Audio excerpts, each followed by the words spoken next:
Okay, let's dive right in. If you work in clinical operations, you already know that managing a trial can sometimes feel, well, like you're just constantly putting out fires, right? Today, we are breaking down a masterclass on clinical trial execution. We're going to prove how building a daily discipline absolutely beats the stress of reactive cramming. It's all about shifting your mindset from constantly scrambling to being always ready. Here's our roadmap for this explainer. We've got 5 main phases to hit. 1. The framework of GCP compliance. 2. Launch, covering startup and recruitment. 3. Execution, where we'll look at safety and IP. 4. Proactive risk management. And finally, 5. Surviving the unannounced inspection. All right, kicking things off with Section 1, the framework, GCP compliance. We all hear GCP thrown around a million times a day, but this is so much more than just a theoretical checklist. The International Council for Harmonization Good Clinical Practice, or ICH GCP, is literally the operational language we speak every single day. It's the whole foundation that guarantees subject welfare and data integrity.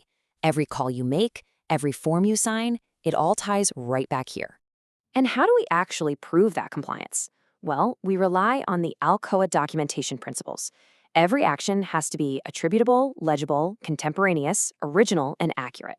Think of it like leaving a perfect breadcrumb trail.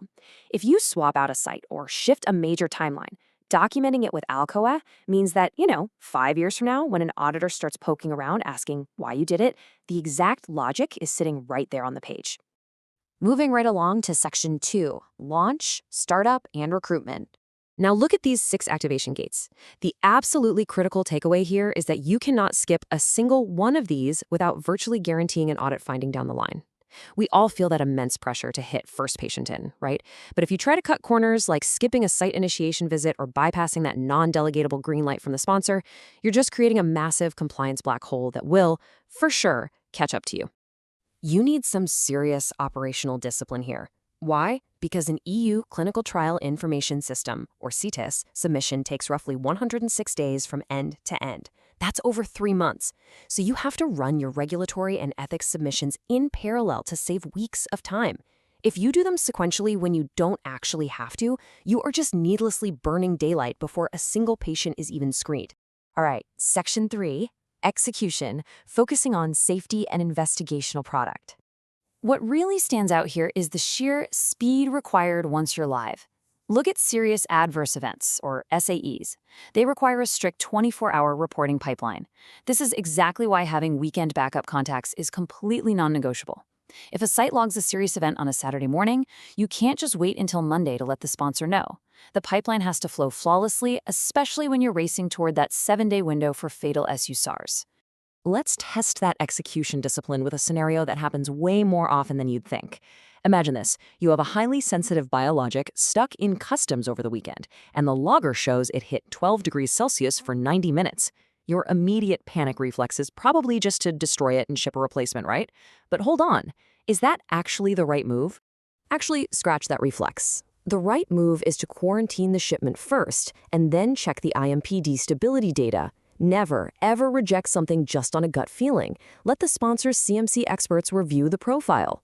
Taking this exact evidence-based approach once saved 80,000 pounds of perfectly good biologic from being thrown in the trash.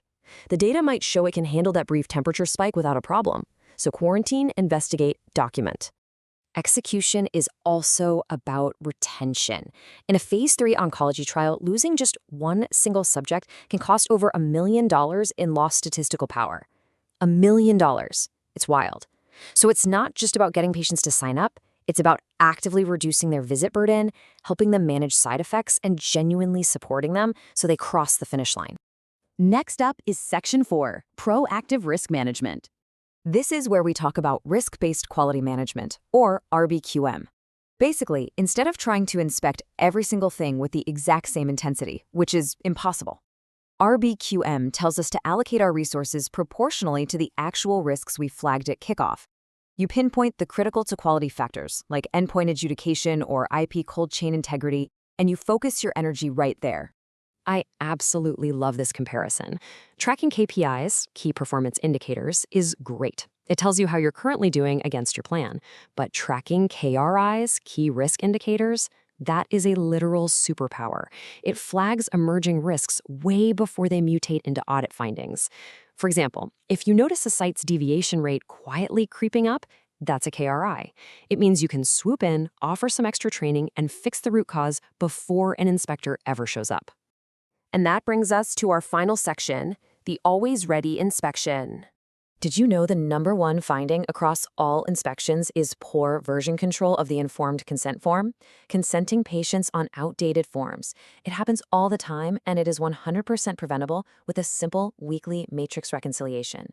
You're juggling multiple countries, languages, amendments.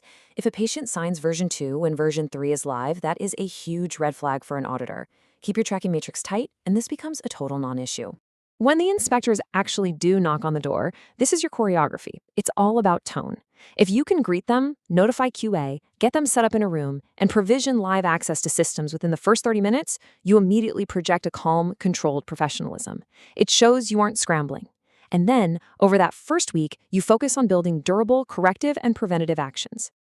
And this is the ultimate payoff. Pre-inspection cramming just slaps on temporary patches that completely fall apart under a trained inspector's eye.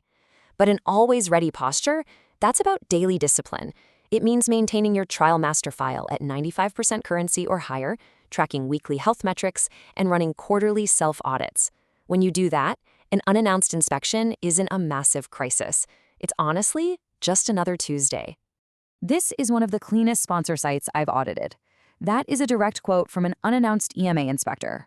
That right there is the gold standard we're all chasing, and you only get there by taking these best practices and hardwiring them into your daily habits, maintaining strict transparency over years. So as we wrap up this explainer, I want to leave you with one very real question. If a regulatory inspector arrived unannounced tomorrow morning at 8 a.m., would your site be cramming in a panic, or are you always ready? Think about your TMF, your ICF matrices, your IP logs. The good news is it's never too late to adopt that always ready posture. Thanks for hanging out with me. Keep refining those processes, and I'll catch you in the next one.